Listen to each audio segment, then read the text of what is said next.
UK economic recovery. I'm Lizzie Burden, I'm a UK economy reporter at Bloomberg. At such a decisive moment in our history, how the government deals with the recovery from the pandemic, the technological revolution, the transition to net zero and the opportunities of Brexit are really going to shape the future of the country. But the starting point, let's be frank, is stagnant productivity, high inequality, a rapidly ageing population and high debt. And if all that continues, the UK won't just lose prestige, but the ability to deliver rising living standards to British people, as we've heard so much about this week. So to truly make the post-Brexit economy more productive, companies are going to need to not only boost wages, but boost output. And with companies under so much pressure right now, the question is how we incentivise them to invest and then to innovate. So today we'll be talking about how the government can empower researchers and technical experts to take advantage of the opportunities of data and digital technology. And we'll also look at the policy levers that are available to the government to position the UK as a centre of technological innovation. So it gives me great pleasure to welcome our very distinguished panel for the last of Onward's events. We have John Glenn, Economic Secretary to the Treasury, Lord Willits, President of the Resolution Foundation and former Minister of State for Universities and Science, Sue Daly, Director for Technology and Innovation at Tech UK. George Freeman is joining us shortly. He's Minister for Science, Research and Innovation. He's running over to us as we speak. And Alistair Tevitt, Head of Government Affairs and International Programmes at Relics, which, if you don't know, is a top 20 FTSE 100 company and global provider of information and data analytics. So we'll start with your opening remarks in the order I introduced you. John Glenn, if we could keep everyone to 5 minutes, please. Well, thank you very much, Lizzie. And my responsibilities in government are for financial services. So I'm going to address that domain, and I shall leave George and perhaps Lord Willits to give some wider commentary on the overall strategy for innovation. But what I think is absolutely critically important is that we fully embrace the disruption that comes from the digital transformation of financial services. And in the Chancellor's Mansion House speech on the 1st of July, he set out 4 drivers for the future, our future vision for financial services. We've got to be open, to new relationships, new ways of building pathways to trade in financial services. And that means a whole variety of new dynamics, including dynamics regulator to regulator, and we're pursuing those aggressively across a number of jurisdictions. It also means looking at green finance and the opportunities there. But the 2 final themes I want to spend a bit of time on and apply them to a few technologies and innovative phenomena in financial services are around the embracing of technology. And over the last 20 years, we've seen the transformation of financial services. The relationship between a bank and a consumer is now often through an app, not through a relationship on the high street. And we have also got to embrace competitiveness. And that means, I think, thinking about the dynamic and the relationship between the regulator, the consumer, and government.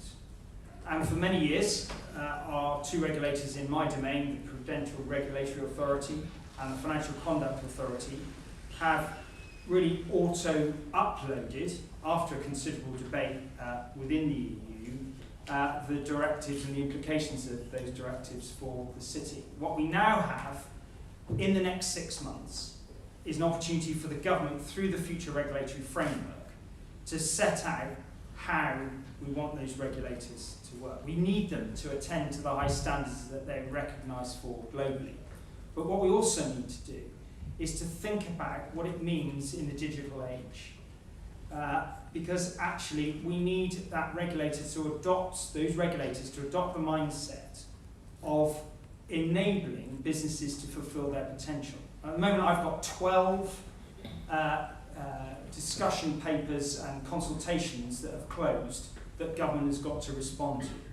And that covers a whole variety of elements, including crypto assets. What do we do about central bank digital currencies? How do we get that interface between the consumer and new phenomena? How do we deal with stable coins in a way that recognises them exactly as they are? So we need to have an approach that has a mindset of enablement rather than restriction, that observes high standards but aims to align to global best practices. I'm excited by the opportunities that still remain unrealised with respect to open banking, that is giving new providers the ability to access your bank account, to give you access to new services that otherwise you wouldn't have. We commissioned a Khalifa review in March to look at the fintech industry as a whole, and across 5 themes there were 5 sets of recommendations that we will be taking forward. It means the regulator not just having a sandbox to explore new disruptive technologies and how they can be commercialised, but looking at how they can be scaled quickly. It means actually looking at the financial pathways in terms of how firms can be funded through that early stage investment. I think for many people, crypto assets look like an exciting one-way bet. But I think we need to recognise the potential that they can also bring us to regulate more efficiently in what is one of the world's most sophisticated jurisdictions. So as the Minister for Financial Services that employs 2.3 million people in the UK, by the way, 2/3 of which are outside of London and the city, I see a disruptive force and the power of innovation to provide new propositions for financial inclusion, for economic growth, but I also see a much more sophisticated set of challenges for government and regulators as we try to make sense of it and get that right balance between responsible enablement and consumer protection. I hope that's not too long, over 5 minutes, but thank you, and I look forward to the discussion this afternoon. Thank you. Lord Willis. Yeah, well, it's great to follow on from John, and that's such an encouraging message about the way in which technology is transforming financial services, and government is promoting that, and which is absolutely the right thing to do. As to what a kind of innovation agenda looks like, I would give 4 elements to it. First of all, when you look at what the US does that we don't do, which was kind of a hint in the Chancellor's speech yesterday, you find that in the US, the public funding, federal, state funding, agency funding, by and large takes technologies closer to the market than it does in the UK. Underneath, I always say, underneath all that kind of Jeffersonian rhetoric of sturdy individualism, there is an absolute Hamiltonian state which is determined that for every significant technology emerging in the world, the US should have a lead and the federal agencies have a crucial role in establishing that. They are far less hung up about it than we are, and we have been historically very hung up. And that is a precondition for commercial investment. So often in the UK, the value of death does exist. It's because we stop the public funding before the risk has been reduced sufficiently for commercial investors to come in. In the US, they go much further in lowering the risk before commercial investment is required. And we endlessly, and I have to say, particularly in our party, agonise about this. And I concluded that for me as a Conservative, I'm saying all we should do is what Republicans do in America. I'm not asking for some dangerous experiment socialism, and just do what a Republican governor of a state will do when he's trying to promote business in his state, or what federal government agencies do. Take the public funding a bit closer to market, because otherwise you are unrealistically expecting you're expecting private players to pay more risk than they are willing to take, and when almost every other Western country is reducing the risk relative. So that's the first ideological barrier. The second intellectual barrier, and that's why I like what John was saying, because I think it helps break that down. You'd be surprised the number of people, partly because of the structure of our education system, who think technology is inherently unknowable, unpredictable, particularly scary. Having worked in different areas of public policy over the years, I mean, our debate on how you operate the labour market isn't crippled by people saying, how could you possibly know what prices and wages might be in 3 years' time, and how can we possibly forecast it? It's all completely unknowable and just random things will happen. But when it comes to technology, otherwise grown-up people who are willing to grapple with complexity in almost any area, other area of policy, completely panic and just say, well, we can't possibly know anything. And for me as a layman, I remember I'm not a scientist, I'm a complete layperson. For me as a layman, in my experience, it is no more unknowable than anything else. It is not 100% predictable. On the other hand, you can have a reasonably sensible idea of what the trends are. There is not some particular problem of distinct and special ignorance around technology which should stop us from doing things that we do in every other area. And that's one of the part of the experiment where I proposed the 8 great technologies, which was not a sort of personal whim. I was drawing on expert advice, and I published them almost a decade ago now. And they are not. And then what's interesting, I was partly an experiment to see what they look like in a decade's time. And they are not an absurd list, even to this day, of key general purpose technologies which governments should support. You know, there's DRIVE, I had big data, I had satellites, I had Internet of Things and robotics. There was wet stuff, cell and gene therapies, which have proved to be a fantastic success. There was agri-tech, and there was synthetic biology. And then there were 2 foundational technologies. There was energy storage and batteries, and there was advanced materials. So that is not, if a government had just patiently for 10 years said these are key technologies we'll invest in, that would have not been an absurdity. So in other words, it is not particularly difficult. 2 other things follow from that. Thirdly, the use of procurement. When you go around a conference on new science and new technology in America, you will find some person with some exciting innovation, and you'll say, how is it funded? And you say, well, I'm still working on it, I'm still developing it. But I've sold the first 10,000 to the Department of Defense. And the Americans have a completely different, they use procurement, which is the ideal non-dilutive funding for an entrepreneur or a startup to provide funding for their entities. And there is not a political scandal if the DoD has bought 10,000 new special screens for its tanks that prove not to work. There is not a PAC inquiry. Everybody understands if we're going to be leaders in this technology, we're going to have to use public procurement to buy them. And a role which I think, speaking as a board member of UK, right, that we can do more, where we can contribute more, is anything that gives departments the confidence to buy new technologies from new entities. And I battled as I used to write to, I remember writing to the disability minister saying, technology really can help with disabled people.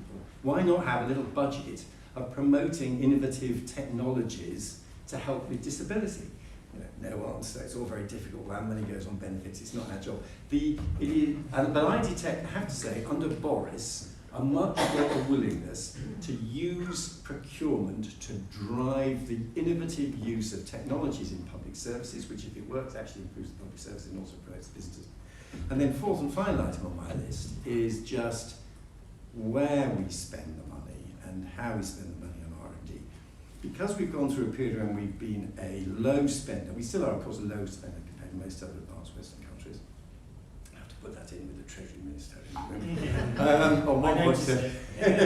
If you look at our spend, 1.7% of that, which about 1% is private spend.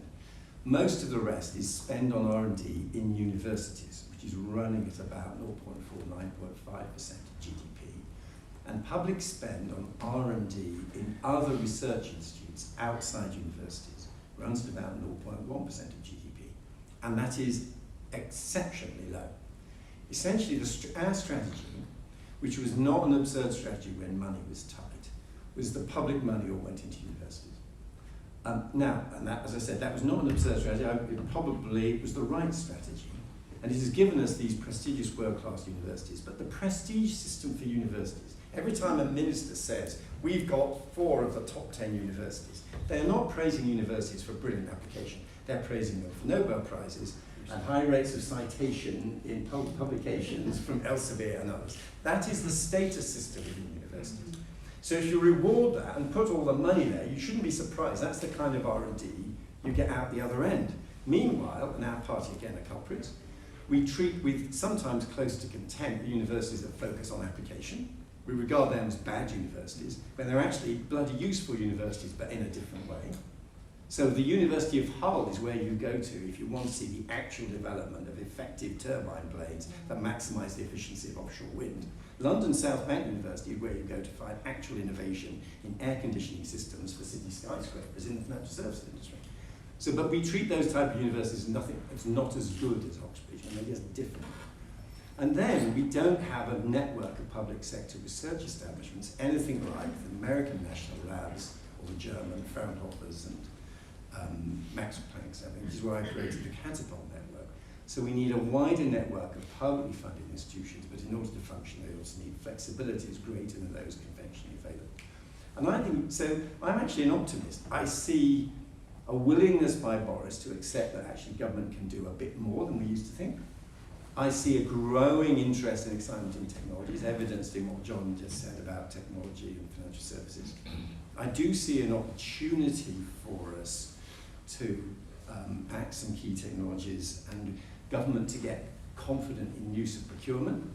And if the budget goes up, as has been promised, then that could lead to a creating of a network of institutes with a different prestige and reward structure than universities, not cutting universities, but complementing. So that's, I think, what an agenda would look like, and I think we're on the cusp of getting there. Thank you. Sue Daly. Well, thank you very much, and how to follow two great interventions already. It's a great panel and a great time to have this discussion about how innovation can help our economy, obviously build back, but also look at how we reinvent our economy as well going forward.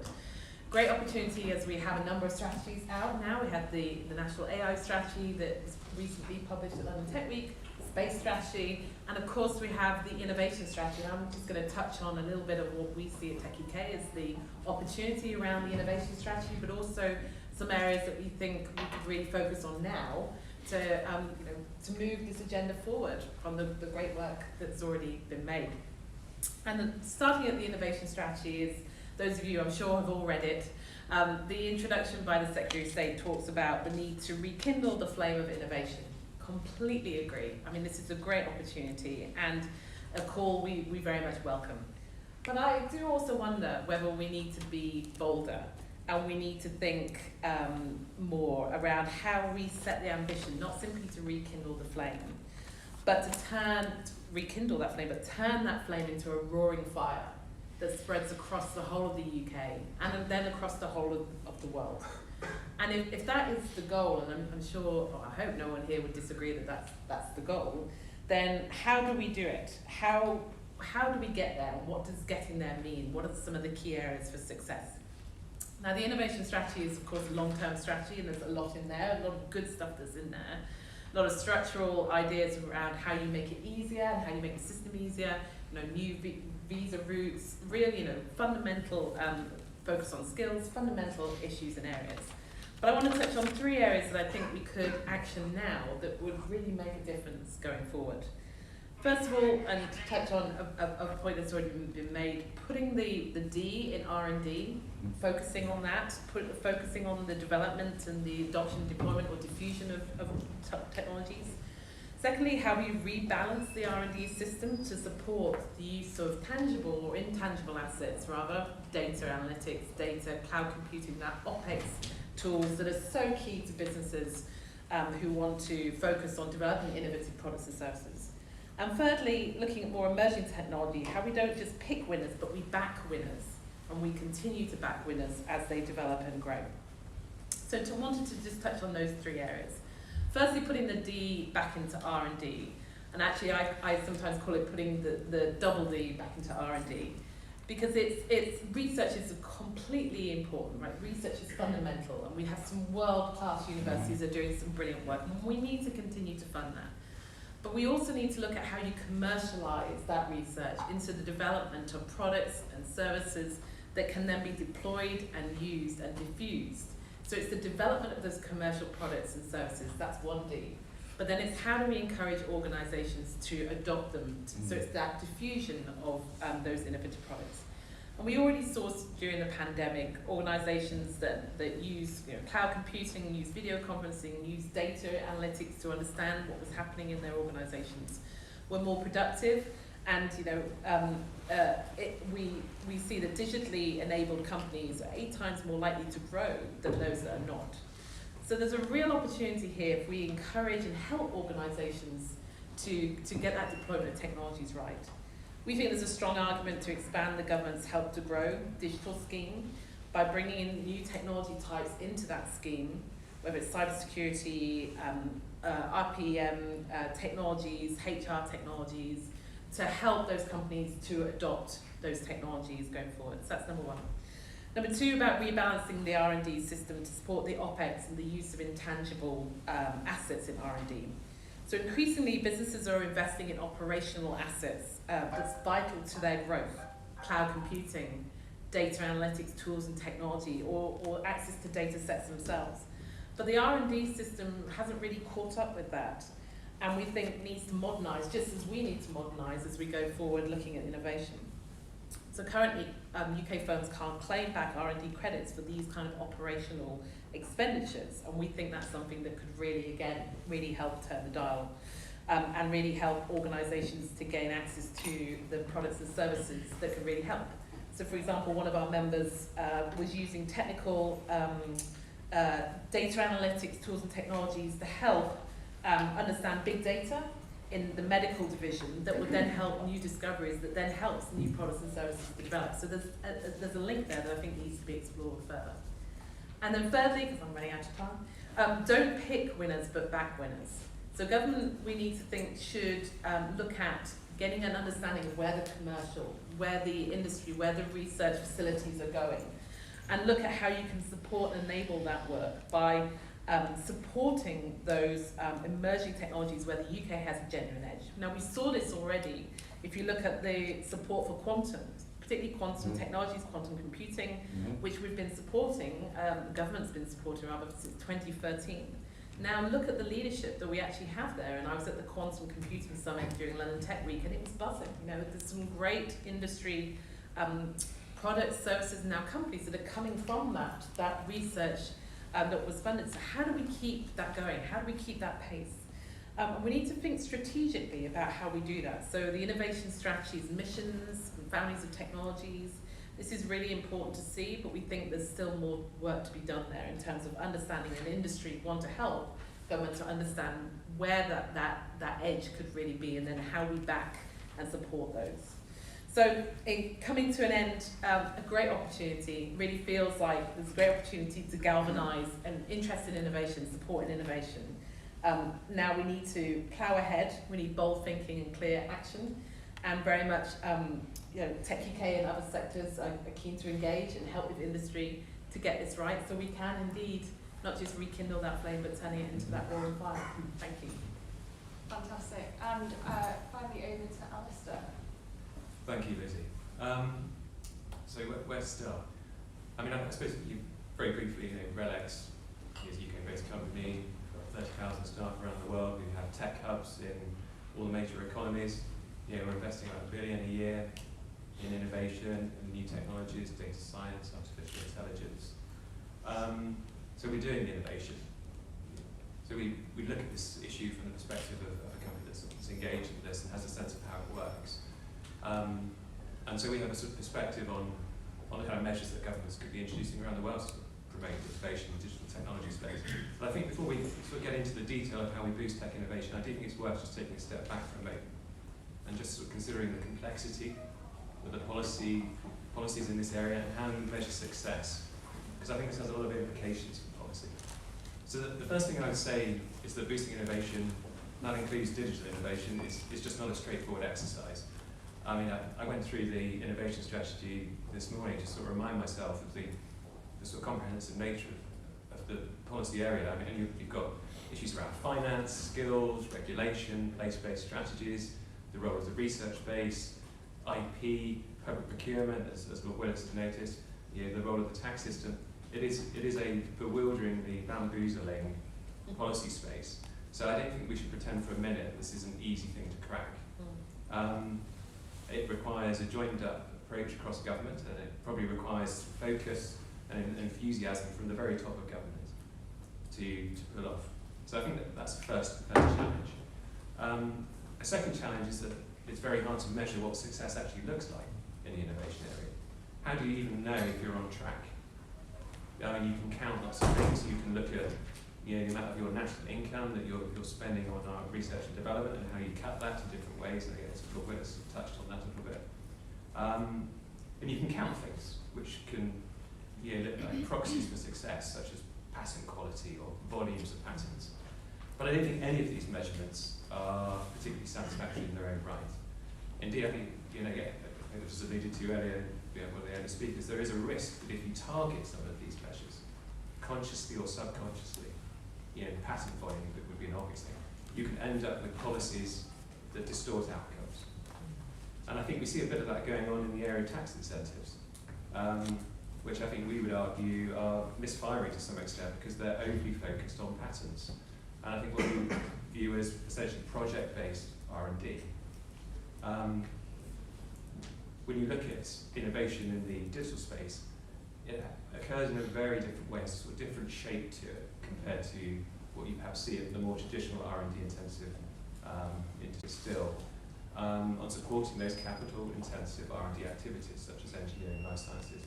And of course, that's not to say that the UK should be building on those strengths, but the character of that innovation in those industries is so different. So when you think about how innovation works in the internet-based industries, is it has implications for policy design. So tech innovation is typically iterative. Transformative services emerge through a series of steps rather than via some kind of eureka moment. And the innovations themselves, you can sometimes choose to protect them by patents, but equally you might not. And instead, you may actually try and protect those transformations, those innovations, by retaining the knowledge of what you're doing, the know-how of what you're doing inside the company. So you're not going to see that kind of innovation reflected in patent statistics. So I think these differences have significant implications for innovation policies, because if you build your policies in a way that primarily supports and rewards things like patenting or the eureka moment, frankly, you won't have a comprehensive innovation policy. Now, if you look at what the government's doing on digital, I think the focus is intense. AI, quantum computing, exascale computing, so basically super computing, and data science. These are all at the heart of the strategies that the government has published over the last few months. So we have national AI strategy, we have national data strategy, we've got the integrated review, which has a big focus on tech development and its role in supporting national security, and of course there's the innovation strategy itself. So these are all substantial policy papers, and they set a great direction. And I don't think there's anything in these that we would disagree with. But I think the key now is to move to the sort of detail, the implementation stage, which is a much harder bit. And I'm sure we'll come back in the open conversation about what that essentially involves. The last point I'd make is that we need to remind ourselves of why this is important. Inside our data business that's focused on financial services, we've been looking at how you can make smarter use of data combined with technology to tackle things like financial exclusion. John Glenn was talking about earlier. I think we estimate there are about 7.4 million people financially excluded in the UK. So that's about 13% of the population. And about 700,000 of those that you regard as credit invisibles, people who are unable to get credit of any kind. So by using different types of data, combination with technology, we think there are ways of reaching a lot of these individuals so they can get credit scored. You can get credit scored, you can access a bank account, if you're credit scored, you can access different forms of credit, and you can move away from having to access finance from loan sharks. Why am I mentioning this? I think it's at the heart of what this is about, really. We can talk about the role of innovation in things like economic growth, but I think it is worth sometimes thinking about what are we trying to achieve here. And I think from our perspective, the focus has to be on trying to improve things for individuals. I think this matters because it matters to the politics of this.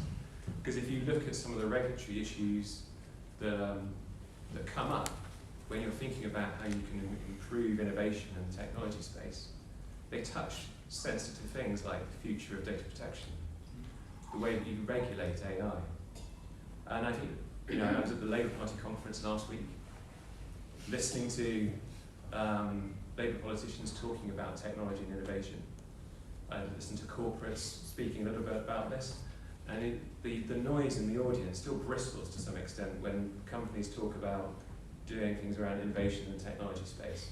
There's a perception out there, and I don't think it's just amongst labour activists who have to be at a Fringe event, that technology is something that is done to you, rather than something that necessarily helps you. So I think we have to remember that as an end goal. It has to be something that's helpful for society and for people. I'll pause there. Thank you. Well, hopefully everyone's had some eureka moments and you've got some questions brewing for the panel. I've got some of my own. Lord Willits, if I can start with you. You talked about, and Sue talked about the problem in the UK. We almost joke about it, that we do the R well and not so much the D. What could the Chancellor announce in the budget that would make the biggest difference on this? I think he could do a kind of proper version of the US Small Business Administration, which that does fund innovative procurement from small businesses, and a lot of it is actually supporting innovation.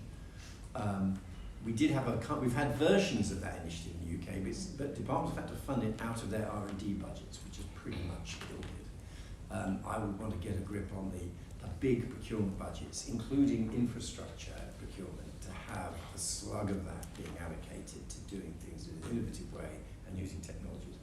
And the other thing I would do is I would offer greater freedoms to our public sector research establishments. And there's always this battle within the Treasury.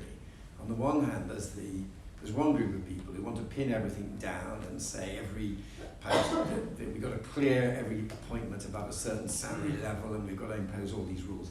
I tell you, when you look at what we've done on life sciences, one of the reasons we've done it on life sciences is that most of the Treasury salary rules do not apply. Most of the innovative life scientists that we see on our screens, including ones working in various public sector bodies, are paid way more than the Treasury salary limit. But because they are often on arm's length research contracts, it doesn't fall under Treasury control. If they were all on the maximum 130,000, half of them would be in the US instead. And so I would say a recognition, if we are to be a global science superpower, some of the constraints, including, I have to say, the salary constraints, are a massive problem. And if we're to have an alternative to universities, we need freedoms for our labs similar to the ones they have in the US and Germany. Less constrained salaries, John Glenn. Can we expect this on 27? Sorry, John. I really want to ask you, you talked about competitiveness and regulation. Yeah. When it comes to fintech and innovation, why are legacy providers held to higher and more onerous regulatory standards than, say, a Klarna? And if that's going to change, will a big bank face looser restrictions, or will fintechs be more tightly regulated? Well, of course, that's a very good question. I think the issue is that disruptive new technologies do things differently and offer new propositions. So Klarna, with its buy now, pay later, with its ClearPay and some of its peers, are offering essentially a payment smoothing mechanism. And the merchant pays them, and then they offer it as a default option. The question is, where does the affordability assessment come in when banks and other institutions have a very, very different context? That's what we're looking at, and we want to have a proportionate solution. But you can see there's a societal objective around fairness and looking after vulnerable people. But there's also societal interest in promoting what is actually a fundamentally work. Somebody say, I've got and the example my dear friend said to me was, I've got a cure for cancer. Yeah. I can prove it. And in the US, they'll say, right, let me sign up, here's some money. In the UK, they will tend to say, well, that's excellent, really interested, but you should come back when you've got 10 million of sales. Yeah. The sort of rather, the example demonstrates the problem we've got. So what we're doing with the Productive Finance Working Group, with the Bank of England, the FCA and the Treasury, is looking at how can we encourage that long-term asset fund, the amalgamation of DC funds, and actually a slice of that going into the sorts of investments and big bets that we need to make. And we've got to get more comfortable looking at cost and value. Because actually what we don't have is always a focus on the opportunity costs and not investing in some of these technologies. Sue, maybe you want to come in on how we can keep these great companies in the UK. But another question that I want to ask that came on from a point Alistair made. Last month, 24 companies, including Klarna, Monzo and Revolut, which we've mentioned, wrote to John Glenn demanding that the government push forward smart data reforms that would grant consumers legal rights over their data to boost competition between the banks and allow customers to take control of their information by sharing it with providers that would make it easier to access better savings and loan rates. So, we've been talking so much about the cost of living this week. People are really thinking about how they can best manage their money at the moment. Shouldn't this be a priority? And not only that, isn't it an easy win? Well, all very good questions. Keeping those growing, scaling companies in the UK, absolutely, really important to do that. And I actually think, we've got a lot that helps with that. Thinking in my area in terms of technology, and I'll come on to the data issues, I think even looking at data, the fact that we have regulators such as the ICO, we have regulators that are now innovations in regulation that the digital regulators forum means that regulators are talking to each other about innovations and what they mean for issues such as data protection, but other issues means that you're creating an environment where we want to help these companies. So it's looking at how we can support them and go forward. I think the innovation strategy itself, in terms of simplifying the system and simplifying the infrastructure, I think will play a really important role for helping organisations who want to scale and thrive and grow here to stay here and do that. And I think our world-leading universities are another feather in our cap in that as well. On smart data reforms, so as the Minister touched on in his opening remarks, we have a great history in the open banking movement that really has thrived in the UK, and I think we've very much shown the way in the world. We were moving in open banking before we really had to in terms of regulatory requirements, and it's a real showing of what industry and regulators and government can do, coming together and looking at how we succeed in that area. More to come on that. I think also in an area that the Minister didn't touch on, but I think digital ID is a technology that really has a powerful role to play as we look at the future of financial services and open banking. While smart data reform, absolutely, I think this is another opportunity to really look at how we can, as is said in the National Data Strategy, unlock the power of data for everyone everywhere. BEIS have made it an area that they've been focusing on. It's within the National Data Strategy as well, in terms of an area that, how do we take the learnings of what we did around open banking into smart data? We at Tech UK think this is a really important conversation to have. And very much it's one that is part of that kind of, how do we move forward? We're not starting from scratch, we're not starting at the beginning. So very much supportive of the smart data movement, but how do we do it in a way that we get that? And I think a word that keeps coming up from everything I've heard is balance. How do we get that balance right? So data can be a real power for social good, power to help people in their lives, but also can be a real driver for productivity and economic growth. But it's how we get that balance right, because that balance will then lead to trust and confidence. So how do people then have trust and confidence to use that data to make a difference to their lives? Well, a very warm welcome to George Freeman. Thank you for joining us. And I'd hope to start with a question, and maybe you can frame your opening remarks around it. In repeated interviews, the Chancellor refused to rule out future tax hikes yesterday. I wonder how important competitive tax rates will be for stimulating innovation in the post-pandemic, post-Brexit economy, and when the corporate tax rise comes, how do we ensure that corporate investment in innovation isn't weakened? But whatever you had in mind, let's hope. No, I shouldn't be in this business if you can't walk and chew gum. I'll try and answer the question and say what I was going to say anyway. First, apologies, I was late. CCHQ arranged a main stage panel which coincided with the beginning of this. So I've just been interviewing 4 of our leading science entrepreneurs, including Gordon, the founder of Nanopore, which was our latest £1 billion gazelle, which floated today on the LSE. So it was a good day to kind of celebrate the whole innovation ecosystem. look, the essay question, I'll come to your question, but the essay question was, how can we use innovation to transform the UK economy? And the answer is, Minister Glenn and I hold the keys to this. And I want to, my answer to that, as I thought about this over the last week, was three things really. We face a huge debt challenge, massive debt challenge. We've got to get out of debt, PDQ. And I don't think anyone thinks we're really going to be able to cut, tax or borrow our way out of debt. We will have to tax a bit, cut a bit and borrow a bit. Well, that won't get us out of debt. And the way we're going to get out of debt is to grow. And my career before coming to Parliament was starting high growth companies. And by high growth, I don't mean UK economy is growing. John will have the exact figures to hand, but it was growing at about 3.5%, 3-4% before all the sort of disruption and the gridlock of Better this year. years. This year it's bouncing back to the 6 or 7%, fastest growing economy in the world. But our trend rate of growth, John, has been what, 3 or 4%? Yeah, a bit less. A bit less. Yeah. Well, I'm talking about companies growing at 100% a year, 200% a year, sectors growing at 100, 200% a year. The only way, in my view, we're really going to get out of debt is to be home to 5 or 10 or 15 of those sectors, growing those companies. That's how we'll grow out of debt. And so that's the first point, and innovation is fundamental to that. We won't grow out of debt just doing more of what we've done in the last 40 years. We're going to have to use innovation, harness it.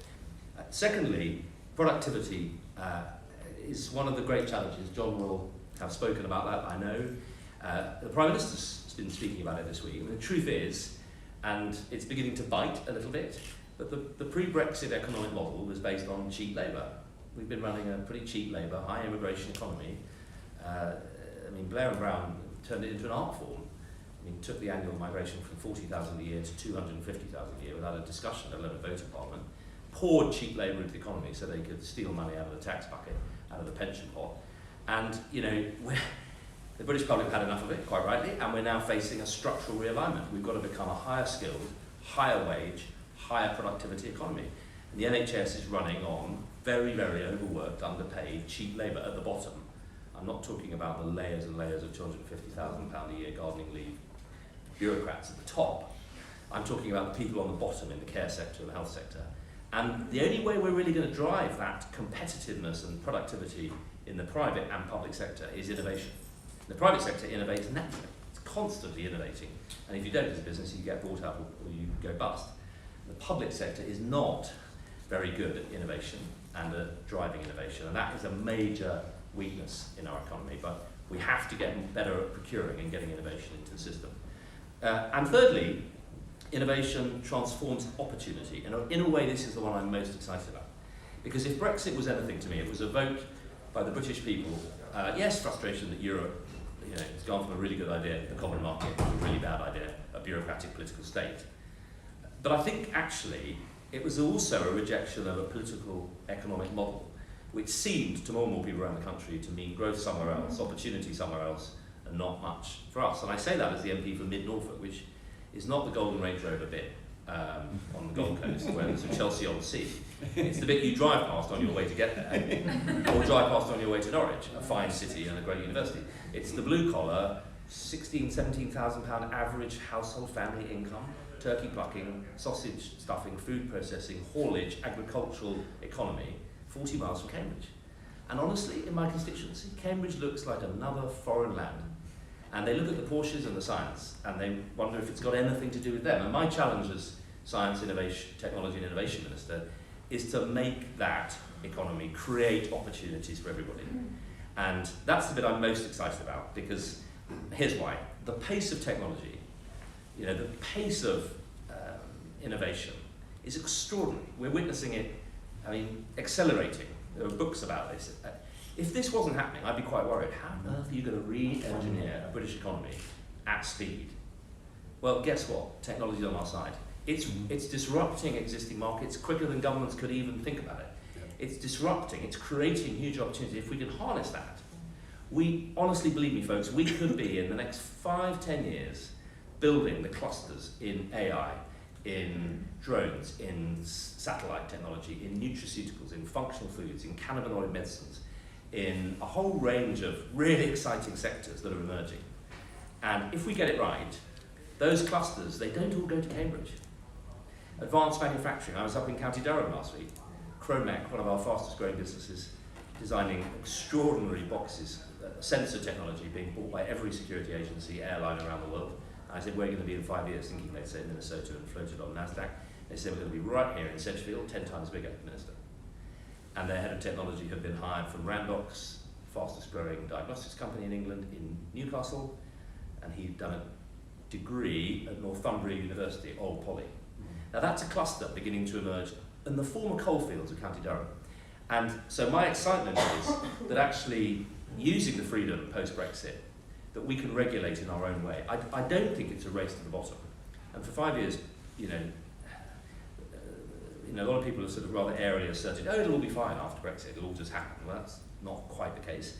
And Brexit skeptics have said there is no dividend, George, unless you send the children back up chimneys. Completely wrong. The dividend is that Europe legislates slowly for the lowest common denominator. So in clinical trials, very important. Who wants to go on a trial with a dangerous medicine? Not me, not you. So it's really important. But they regulate at the slowest level so that in Lithuania, clinical trials are safe. Very important. But what's suitable for Lithuania should not be the gold standard for the UK. So we have a chance now, off the back of COVID, to really lead the world in the digital and genomic, fast, accelerated access clinical trials framework that the UK public has suddenly seen the power of through COVID. We can lead in digital health, we can do things much more quickly. So I think with regulation and procurement, we've got the ability to really harness the kind of 1.5 year lead in the global race for investment that the vaccine has given us. We've got to move quickly. Government's got to keep moving fast. We can pour money into these sectors, international investment money, build clusters and help John secure a more competitive, productive economy with much less debt in a way that the public will thank us for. I think it's an incredibly exciting opportunity, and I hope I've answered your add-on question. Well, thank you very much. I'd like to open it up to questions if anyone's got one. Dominic Connie, Conservative Science and Technology Forum, but I'm wearing a slightly different hat here. You mentioned the idea of getting pension funds involved. So I heard you respond to that. Yeah, you'd make it worse. The pension fund managers are pension fund managers, and we do, as a headhunter, I do talk to them. You've incentivised them, as of last week, to be absurdly risk averse. And I'm speaking now from my $1,000 an hour pension lawyer wife, who used to be chair of the Association of Pensions Lawyers. You have made them terrified of any sort of risk of any kind whatsoever. She explained to me that merely by making her late for office, I could be criminally prosecuted for interfering with the pension fund. We now have, in America, we all want to emulate America. In America, pension fund managers who exceed get bonuses. I mean, people might object to them getting $1 million bonuses, but they can do extraordinarily well. They cannot do extraordinarily well in the UK, but we now have absurd is the word I'm going to use in public, a regime under the new Pensions Act, which makes them terrified. And terrified is the actual word that these people use about anything that's anywhere remotely risky. Now you can change that, obviously, in terms of what the pension regulator does. But if you want pension funds to do what they do in America, you've got to have a regulatory regime for pension funds, not necessarily the same ones in America, but one where they're not literally losing sleep. Okay, well what I can tell you is that what we have in this country is DC funds that are very small, that are not aggregated, that are looking to play it safe too often and not investing in the technologies that George was talking about. And what we need to do is bring better transparency around the value that they create. We also need to make sure that they're held to account for the degree of aggregation that they undertake, because actually it would make much more sense for them to come together and be in a much larger state and then invest in the sort of research to find the investments that we desperately need in those new technologies that will be transformative to this economy. What we must also do is look at the incentives through the fees and the cap that exists, and look at whether performance fees for those higher cost investments are appropriate. And those are things that I'm actively working on with the Pensions Minister to make sure that we get this right.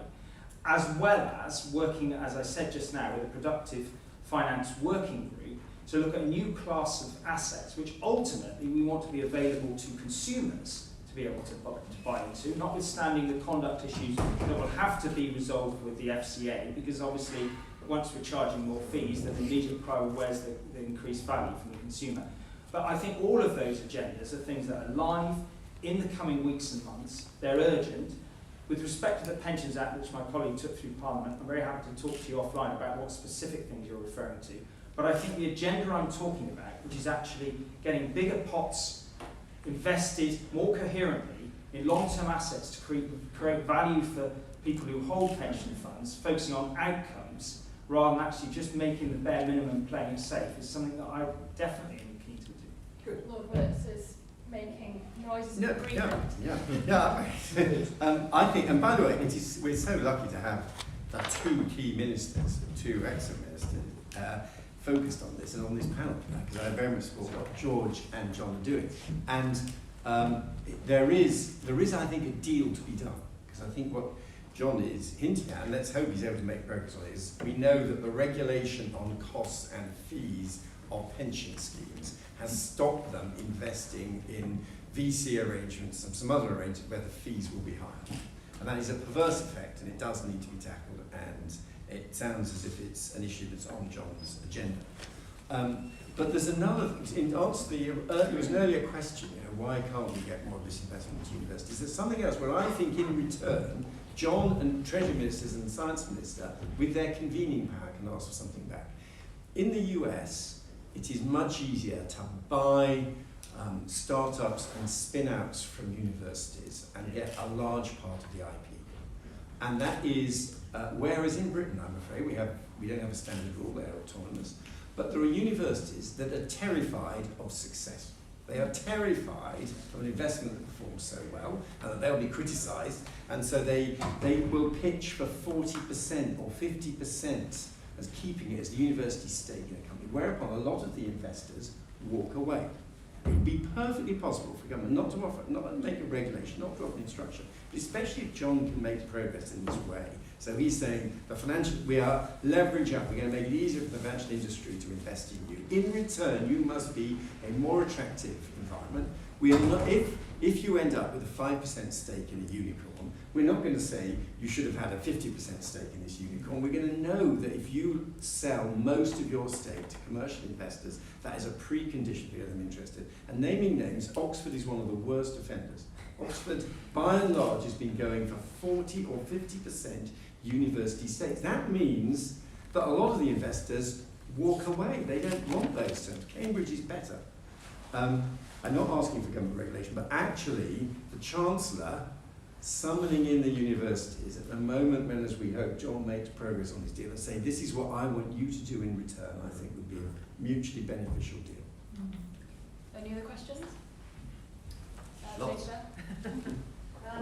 So I'm hoping this is going to be the final question at the end. I'm not too challenging for anybody. I'm a technology optimist, so I've got the Star Trek vision of the future rather than the Terminator vision of the future. And I'm most excited about quantum biology and the technological opportunities for people with disabilities. What are you all most excited about? Great question. George Freeman? George is excited about everything. He is. No, I tell you what I'm most excited about. So it's a toss-up between. I think there's something very exciting going on at the moment in the convergence of different technologies. So I recently, some of you have heard me say, I recently sat in a Lotus built in Norfolk, powered by Formula One low-carbon biofuel, made by genetically edited bugs breaking down agricultural waste.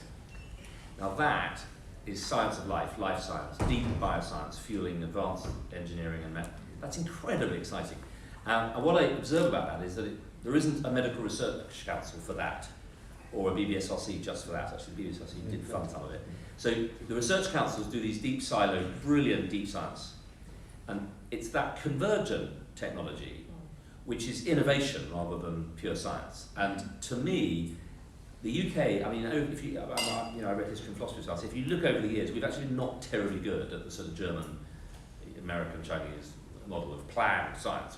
We're very good at speedy observational, accidental, convergent. Oh, you do. I wonder whether we're really good at that. And part of my mission at UKRI will be to make sure that it doesn't become so prescriptive that only people who've already got credentials in a space can apply. We need to be supporting that creative interdisciplinary science. I think that's the thing I'm most excited about. Alistair Tubbett, you're on the cutting edge of all this. What are you most excited about? I think when you look across our business, we're active in lots of different spaces, from agriculture, financial services to health.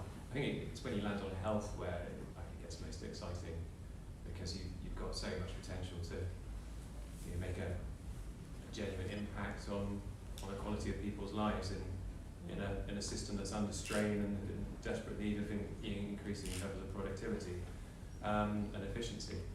I think the name of the game there, I suppose from our side, is to try and reduce things like the sort of unwarranted variation in care that I think some of us all notice when we go into the medical system. And that I think technology can play a huge role. Something very simple, but that would make a massive difference. You think of the strain that there is on clinicians every day, the sheer demand on their services. I think anything that can lift that burden and make their lives better must be a huge gain. And I think that's where we see our place. I think we've all come to appreciate the value of health and medical technology in the past 18 months. Thank you all so much for joining the last Onward panel of the conference, and for giving us all your attention at this time, the last of the day. But it's been a real pleasure hearing from you all, so thank you. Great.